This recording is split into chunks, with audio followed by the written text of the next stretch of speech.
कृष्ण भगवान की जय।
भगवान ऐसी बसो मेरे मन में, ना तुम देखो ना हमने।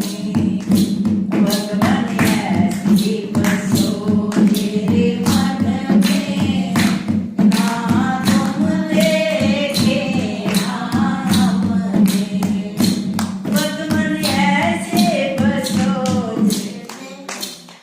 अपने गुरु का तो ज्ञान भी कुछ सेकंड में टाइम होगा। चलेंगे। गुरु ब्रह्मा गुरु विष्णु गुरुदेव महेश्वरा गुरु साक्षात परब्रह्म तस्मै श्री गुरुवे नमः। तो गीता सुगीता कर्तव्य किम अन्य शास्त्र विस्तरे यह स्वयं पद्मनाभस्य मुख पद्मा ध्वनि स्मृता। गीता सुगीता ऐसा ग्रंथ है जिसमें भगवान श्री कृष्ण ने अर्जुन को माध्यम रख के सारी प्राणी जाति के लिए संदेश दिया। ये किसी विशेष जाति के लिए नहीं है, प्राणी मात्र के लिए है। अर्जुन तो केवल माध्यम था।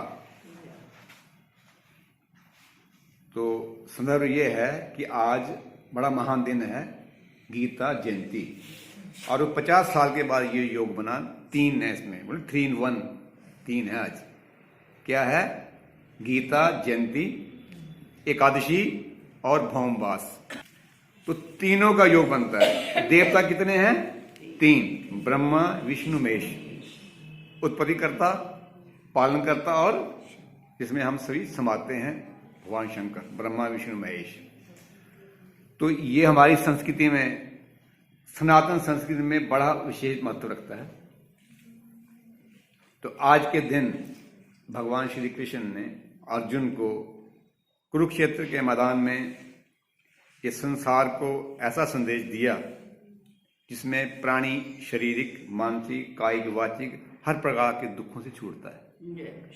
जब भी कभी हमें कोई परेशानी हो, आप गीता को उठाइए, उसका कोई श्लोक पढ़ लीजिए, उसका अर्थ देखिए, मन शांत होगा। तो क्योंकि साफ लिखा है, पहला ही श्लोक है, गीता सुगीता कर्तव्य किम अन्य शास्त्र विस्त्री या स्वयं पदम नावस्य मुख पद्मा ध्वनिसिता। गीता ऐसा शास्त्र है, यह भगवान श्री कृष्ण के मुखारबिंद से उच्चारित हुआ है, था भगवान श्री कृष्ण ने खुद कहा है, जो कि ब्रह्म है। और इस ग्रंथ को पढ़ के और किसी ग्रंथ को पढ़ने की जरूरत नहीं होती, सभी वेदों का ये सार है।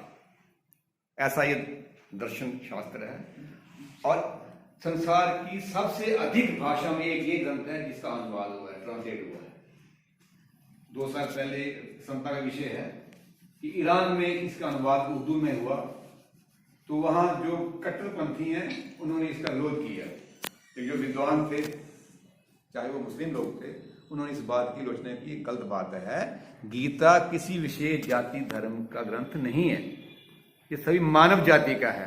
तो आप थोड़ा शांत हुआ, नहीं तो कट्टरवादी बढ़ गए भी आपने ये गीता को उर्दू में क्यों अनुवाद करा दिया।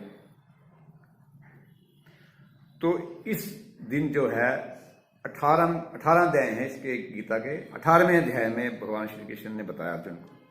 किस वक्त बताया? जब अर्जुन कमजोर हो गया, उसको ये संसारिक, मेरा भाई, मेरा बहन, मेरा ये साला, ये मामा, ये सामने खड़े, मैं इसको मारूंगा, पाप लगेगा। लौकिक दृष्टि, संसार दृष्टि, पाप लगता है। उस अज्ञान को भगवान कृष्ण ने मिटाया। क्या कहा? अर्जुन, केवल ये मध्यम अवस्था है, इसमें हमने शरीर धारण किया हुआ है। इससे पूर्व भी हम पता नहीं क्या थे, बाद में कुछ नहीं होंगे। मार्कंडेय पुराण में आता है, गरुड़ पुराण में आपका सुनी होगी, ये आत्मा का जो अनुपात है, इसकी जो मिनती है, डायमेंशन है, केवल अंगूठे के बराबर होती है। बाकी शरीर जो पंचभूत शरीर बना, जल, वायु, अग्नि, मिट्टी, आकाश, इससे बनता है जीव और इसमें खत्म हो जाता है। केवल आत्मा ही निर्लेप रहती है। इसको ना पानी गिला कर सकता है, ना अग्नि जला सकती है, ना वायु हिला सकती है, किसी तरह से इसका असर नहीं होता, निर्लेप है ये, कोई प्रभाव नहीं इसमें। वेदांत में आता है कि हम शरीर नहीं है, हम आत्मा है। तो आत्म तत्व निर्लेप है।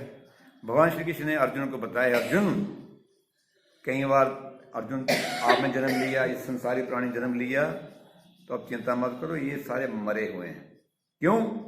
ये अधर्मी है। श्लोक रहा था, अर्जुन धर्मम कुरु, धर्म करो, धर्म ठीक कार्य करो, ड्यूटी ठीक निभाओ। क्योंकि इन्होंने आपको 5 गांव नहीं देना चाहते, इतने निष्ठुर, इतने अधर्मी हैं, तो इनको मारना पाप नहीं।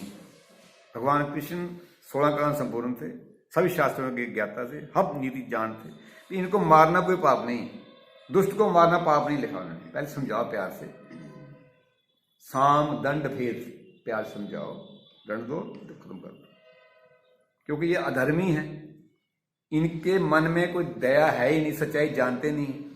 लड़ाई कहां से होती है? अधर्म से। तभी पहला श्लोक का है, धर्म क्षेत्रे कुरुक्षेत्रे समवेता जुस्वा मां का चाहे पांडवा किम अकुर्ब संजय। संजय से पूछा धृतराष्ट्र ने, जो धर्म क्षेत्र है उसमें मेरे और पांडव पुत्र में क्या हुआ? क्यों? वो अधर्मी है। तो युद्ध धर्म का है। तो ये गीता का सूक्ष्म सार है। गीता की व्याख्या करने में वाणी में इतनी ताकत नहीं कि हम गीता की व्याख्या कर सकें। इसके 2 भाग हैं, सांख्य योग और कर्म योग। कर्म जो हम कर रहे हैं, पूजा पाठ हवन यज्ञ, परंतु उसमें ये चीज देखने की है कि निर्लेप्त भाव रखें कि मैंने किया जब, या मैंने किया हवन, ये नहीं। एक मंत्र आता है, आप भोग लगाते हैं देवियां, आप भोग लगाओ, तो संस्कृत में इसका रूपांतर है ब्रह्म अर्पण ब्रह्म हवि ब्रह्मणग्नौ ब्रह्मणाहुतम ब्रह्मेतेन गंतव्यम ब्रह्म कर्म समाधिना तो दिए वस्तु गोविंदा तुभ्यमेव समर्पित। मारे आपने दिया। बृहस्पति किसने पैदा की? भगवान ने। उसको बड़ा उन्होंने किया, हम उनकी बनाई हुई चीज को लाए, तो आप उनको अर्पण कर दिया, हमारा कुछ नहीं लगा। इस भाव से भगवान की भक्ति करना ये कर्म योग है। दूसरा इसका पक्ष है सांख्य योग। कि हमने मनन करना है। नहीं तो हम सकाम भक्ति करते हैं ना, किसी के बेटा हो जाए, ये मिल जाए, वो मिल जाए, वो सकाम भक्ति है। ये तो सांख्या में नहीं, हमने करते जाना है। हमारा कर्तव्य है, ड्यूटी है। जैसे अर्जुन का, अर्जुन तेरा कर्म है युद्ध करना। अर्जुन ने कहा भगवान इस युद्ध में मैं इनको मारूंगा, पाप लगेगा, पता नहीं राज्य के लिए हम युद्ध कर रहे हैं, मैं ही मर जाऊं, राज्य न प्राप्ति हो। तो तब भगवान जी ने कहा सांख्य योग है ये, आपका कर्तव्य केवल कर्म करने में है, फल की इच्छा नहीं करनी। तभी श्लोक था कर्मण्य वा अधिकारस्ते मां कल फलेषु कदाचन मां कर्म फल हेतु गुरमत ते संगो अस्त कर्मणि। दूसरा उसका हिस्सा है, कर्म किया और निष्फल नहीं जाता। अगर सत्कर्म करेंगे तब भी फल मिलेगा, दुष्कर्म करेंगे तब भी फल मिलेगा। तो अर्जुन तुम काम करो, फल की इच्छा मत छोड़ो, लेकिन फल अवश्य में मिलता है। इसलिए आप उत्तिष्ठ कौन्तेय धर्मम कुरु। अर्जुन उठो, गांडी उठाओ और चलाओ, इनको तो इशारा मात्र भी मारना है, मरे हुए ही। तो ये गीता का थोड़ा सूक्ष्म साहब को बताया, और संसार की हर भाषा में इसका अनुवाद है। और ये हमारा गौरव का विषय है कि भारतवर्ष में भगवान कृष्ण हुए, हम उस धरती में रह रहे हैं। तो इस जो है गीता जयंती के दिन ये संदेश है हमें देना चाहिए कि अपने बच्चों को गीता पढ़ाएं, गीता का ज्ञान दें, जो हमारे संपर्क में उनको गीता बताएं, ताकि वो अच्छे नागरिक बने। ये इस गीता जयंती मनाने का उद्देश्य पूर्ण होता है। जो भगवान श्री कृष्ण में गुण थे, हम अपने में उनको अंगीकार करें। ये नहीं कि भगवान है मथड़ को बस, जो उनमें क्वालिटी थी, उन्होंने प्यार किया। भगवान क्या भजनकार थे आप? भगवान जो है मन में, यानी मन का संबंध उस तत्व आत्म तत्व से है। भगवान कृष्ण का संदेश ही प्यार का है। इन्होंने रास रचाई, खेले, सुदामा के साथ प्यार किया, प्यार ही प्रभु का रूप होता है। भगवान कृष्ण ने बड़ा साफ संदेश दिया कि जो प्राणी प्यार नहीं कर सकता, वो जीव जो है जीव नहीं है, वो भगवान को प्राप्त नहीं कर सकता। तो ये संदेश है, प्यार से रहो। अगर कोई बात कह भी दे उसको छोड़ दो, है मुश्किल कार्य है, लेकिन चाहिए। क्षमा करना है, क्षमा बड़न को चाहिए, छोटन को उत्पात का भृगु घट गयो जब भृगु मारी रात। ब्रह्मा कुछ नहीं बिगड़ा, भृगु ऋषि ने मार दी टांग, और आज का आदमी होता तो उसको काट देता टांगे, उसके भगवान थे। मैंने कहा नहीं, राम देवता कहीं आपके पांव को चोट नहीं लगी। क्षमा करना सबसे बड़ा गुण है, नहीं होता। तो ये संदेश भगवान कृष्ण ने यही कहा है कि प्यार से रहो, यही इसका मुख्य उद्देश्य है। तो आज के दिन ये हमें ये शपथ लेनी चाहिए कि बच्चों को, आसपास वालों को गीता का ज्ञान दें। गीता का हर भाषा में अनुवाद है, मूल संस्कृत है, ट्रांसलेशन इंग्लिश में भी इसकी है, पंजाबी में भी है, हिंदी में और भाषा में है। तो मुख्य किताब मिल जाती हैं, उसका अन्वय है। बड़ा छोटा काटा है, बड़ा मुश्किल नहीं ग्रंथ हो, तो उसको पढ़िए, मनन करिए। और जब जब नया आप पढ़ेगा अध्याय खत्म नहीं होता। जैसे समुद्र में हम डुबकी लगाए ना, हर बार नए मिलते चीजें, वैसे गीता रूपी जो सागर है इसमें डूबेंगे, ग्रंथ पढ़ेंगे, श्लोक पढ़ेंगे, आपको नए विचार आएंगे, जीवन में बदलाव आएगा। लेकिन ये कईयों ने ये भ्रांति फैलाई है, हमारे संपर्क में आए कि गीता तो सन्यासियों के लिए है, बच्चों को गीता पढ़ाएंगे, सन्यासी होगा, कहीं नहीं ऐसा होता। अच्छा नागरिक बनेगा, सिविलाइज्ड होगा, अनुशासित होगा, जो गीता को पढ़ेगा। तो आप सभी को इस गीता जयंती के उपलक्ष्य पर बहुत बहुत बधाई कि आपने गीता जयंती के दिन कीर्तन किया, भगवान आपने सब भजन गाए। तो ये आप जो है इस बधाई के पात्र हैं। साथ जो है युवाओं को, भाइयों को, बंधुओं को ये गीता पढ़ाइए, पढ़ने के लिए उनको प्रेरित करिए, तभी हमारी गीता जयंती ये सार्थक होगी। कृष्ण भगवान की जय। ओम पूर्णमदा पूर्णमिदं पूर्णाद पूर्णमुदच्यते पूर्णस्य पूर्णमादाय पूर्णमेवावशिष्यते। ओम शांति शांति शांति। ये जो गीता का महाभारत में वर्णन है, ये चैप्टर का नाम ही शांति पर्व है। तो हमारी कितनी अच्छी संस्कृति भगवान से दे दी है कि हम शांति पाठ करते हैं, तो भगवान की प्राप्ति होगी। जय श्री कृष्ण।